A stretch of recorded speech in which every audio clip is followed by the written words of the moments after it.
Madam President, Excellencies, I am privileged to be able to once again share with this august body Sri Lanka's experience in promoting and protecting the human rights of its people in accordance with universally accepted standards.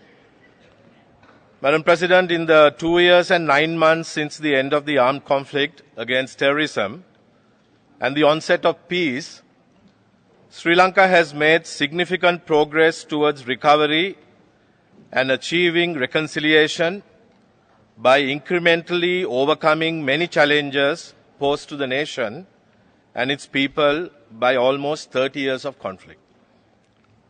The rollback and eventual abolition of emergency regulations in August 2011, in tandem with the gradual improvement in the country's law and order situation in the post-conflict phase, has led to further consolidation of peace. It has also demonstrated to the world that Sri Lanka's genuine aspiration in its approach to achieving a peace that is stable and sustainable. Madam President, in my statement to the Council last September, I urged that the Lessons Learned and Reconciliation Commission, this is the domestic process, must be given the time and space to complete its mandate. We continued to brief the international community in Geneva of the interim recommendations made by the LLRC and the measures taken by the Interagency Advisory Committee on their implementation. As you know, the Commission has now delivered on its mandate and submitted its report, including a series of recommendations to the President of Sri Lanka. The report was submitted to Parliament on the 16th of December 2011, together with the government's position on the recommendations contained in the report. Concurrently, the report was made public. In our view, the report contains a detailed and perspective analysis of past errors, including those that led to the failure of the peace process, and several recommendations for the future. The report is comprehensive and contains detailed annexes, compiled following interviews with over 1,000 persons who gave evidence before this Commission, and over 5,000 written submissions received. The proceedings were largely open and persons testified freely and openly before the Commission in public hearings unless exceptional circumstances required in-camera proceedings. This was quite different to the Secretary General's advisory panel, which held closed-door hearings with unnamed witnesses who were guaranteed 20 years of anonymity to secure their statements. This meant that the testimony could not be verified or tested for its probative value. The LLRC report, Madam President, on the other hand, places before us material of the basis on which the Commissioners arrived at their conclusions, which are substantive and verifiable. The Commission has dealt with and made recommendations on a whole gamut of issues, including aspects of accountability, something which several of our partners and interlocutors have failed to acknowledge. The resettlement of IDPs, the rehabilitation and reintegration of ex-combatants of the LTT, the terrorist organization, the detention of suspects, bringing an end to the possession of unauthorized weapons, the deployment of security forces, land issues, issues with regard to restitution, implementation of the language policy, socio-economic and livelihood development, administrative issues, and on the need to arrive at a national consensus with regard to fulfilling the legitimate aspirations of all communities living in Sri Lanka. I am happy, Madam President, to observe that advances have been made with regard to many of the recommendations in the report. The government will continue to address these issues in a systematic and thorough manner. Some of the areas in which gains have been made include the resettlement of IDPs, demining, rehabilitation of ex-combatants, implementation of the language policy, the recruitment of Tamil-speaking police officers, the removal of the military from facilitation of civil administration in the north, making available land previously used for security purposes for resettlement and return, and carrying out a comprehensive census in the northern province.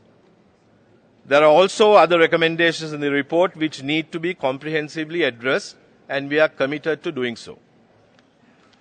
You may have noted that the Commission offers detailed observations and recommendations on international humanitarian law issues relating to the final phases of the conflict.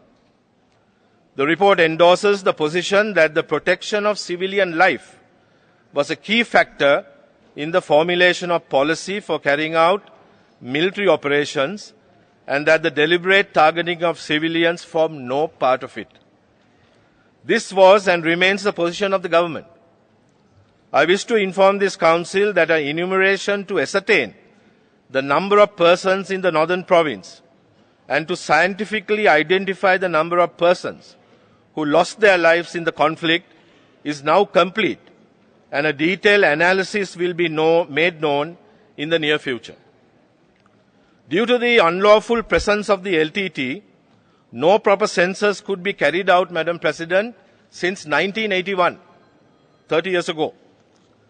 Among the people not accounted for and classified as deceased, we count people killed as a result of the conflict, including those who have carried arms for the LTT, civilians killed by the LTT as they tried to flee from the hostage situation. This is documented. Persons caught in the crossfire, and people who migrated out of the northern province, either to the south and who left by sea to India or other countries seeking asylum. We need the assistance of receiving countries to ascertain how many persons they have admitted.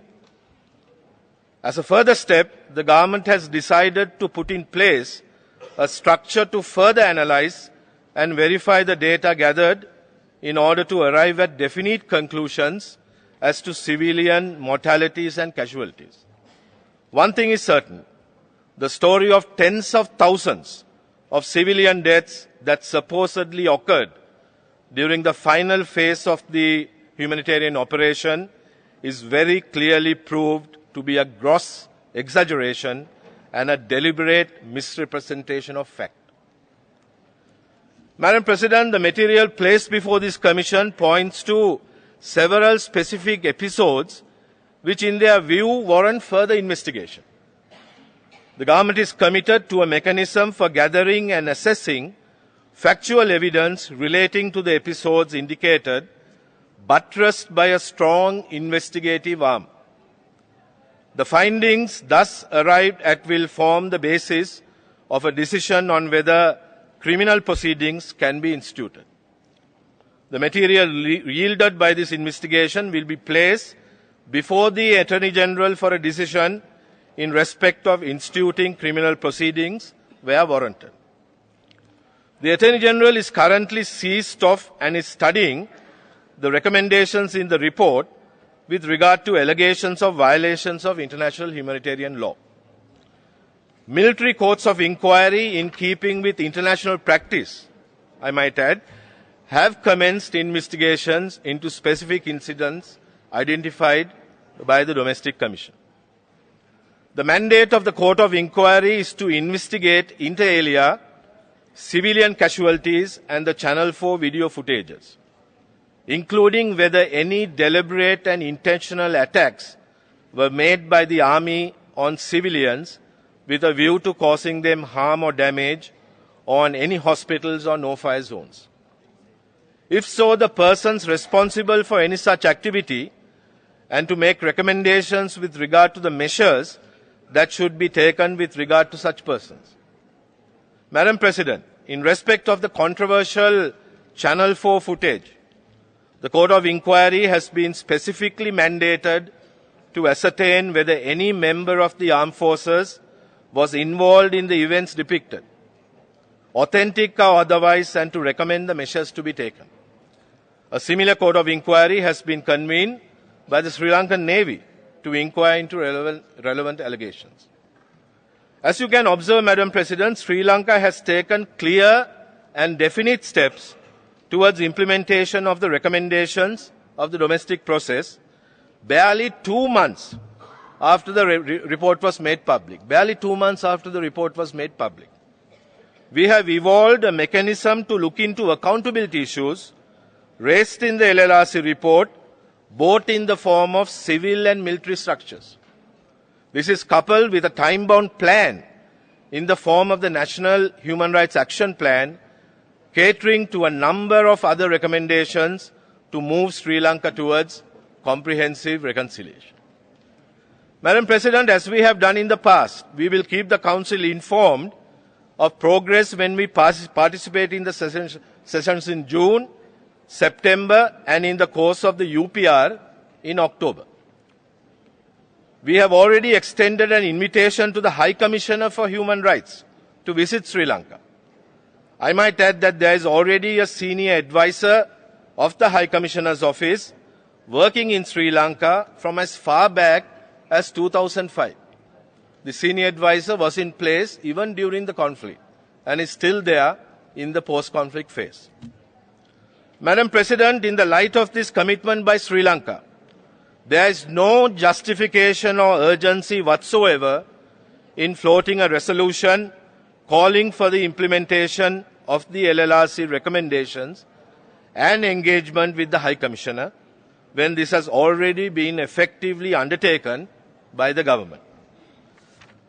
What we now need from the international community is objectivity in assessing Sri Lanka's efforts. More than anything, we need to ensure that the process is allowed to advance unimpeded. Madam President, what protection can we have against selectivity and double standards from those who have eyes but refuse to see, and those who have ears and refuse to hear, but continue to insist on their pound of flesh? We do not need unwarranted incursions that will compromise successful implementation. Such interference by way of redundant resolutions before this Council would only undermine the sentiments of this Council as expressed, Madam President, in the decisive adoption of the special session resolution on Sri Lanka in 2009.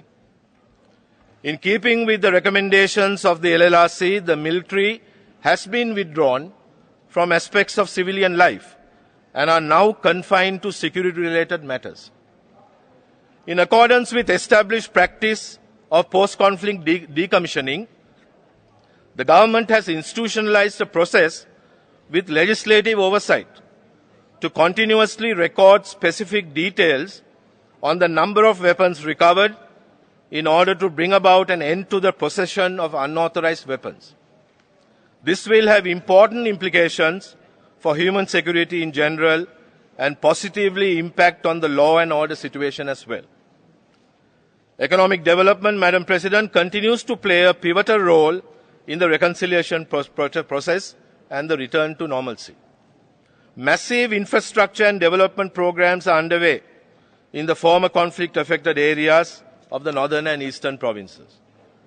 The peace we have won at such cost to the nation and its people will not be a genuine peace until and unless the legitimate aspirations of all communities are met in a substantive and satisfactory manner. The consensus formula to the national question thus evolved needs to be democratic, pragmatic, and homegrown in order to be sustainable. As a central feature of the government's approach to evolving such a process, a parliamentary select committee is contemplated to achieve multi-party consensus in respect of constitutional changes to fulfill the legitimate aspirations of the Sri Lankan people, enabling them to work in unison with a sense of national identity for a better tomorrow. Parallel with this multi-party mechanism, the government has commenced bilateral discussions with Tamil political parties as well as Muslim representation. We are a multicultural, multi-ethnic, multilingual, multi-religious society.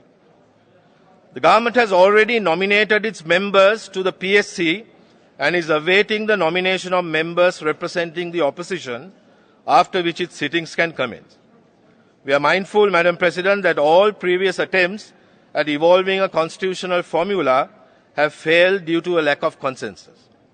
We are optimistic that the Parliamentary Select Committee process would help achieve such a consensus, given its inclusivity and transparency and commitment to democratic ideals.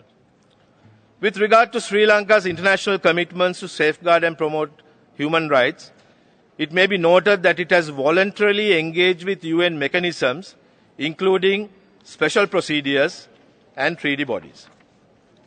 Madam President, in this regard, Sri Lanka has engaged in the consideration of the third and fourth combined periodic reports on Sri Lanka to the Committee Against Torture in December 2011. Sri Lanka will also engage with the Working Group on Enforced and Involuntary Disappearances at its 96th session in Geneva in March 2012. Sri Lanka's national report will be considered in October 2012 during the second cycle of the UPR, which will provide an opportunity to comprehensively discuss the progress made over a 4-year period, as well as issues related to reconciliation.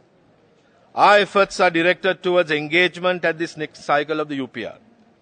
Any and all questions pertaining to developments after 2008 may be raised there and will be fully and fairly answered. Madam President, domestically, very specific measures have been adopted by the government to safeguard human rights. It may be recalled that during Sri Lanka's last engagement with the UPR process in 2008, it pledged to devise a 5-year national action plan for the promotion and protection of human rights. We have worked hard on delivering on that pledge through a participatory process involving government and civil society. We are now at the implementation stage of the action plan, including monitoring and evaluation.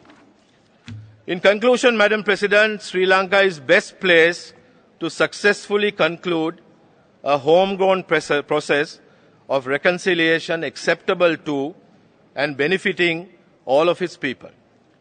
It is most pertinent to state that any homegrown process would take into account the culture, the values, the traditions, customs, and the history of its people. Therefore, it is of critical importance that Sri Lanka be provided with the time and space required to continue with its genuine national endeavors towards achieving this objective. We therefore urge this Council to be guided by the principles of the UN General Assembly Resolution 60/521 and reiterate the importance of ensuring adherence to cardinal postulates of universality, objectivity, and non-selectivity in the consideration of issues in the promotion and protection of human rights. It is our sincere hope that all those who wish Sri Lanka well would view progress made so far as a catalyst and continue to engage with us in a constructive spirit. The people of Sri Lanka expect and deserve no less. As ever, Madam President, my delegation and I assure you of our fullest cooperation in conducting the work of these sessions. Thank you very much. Muchas gracias, señor.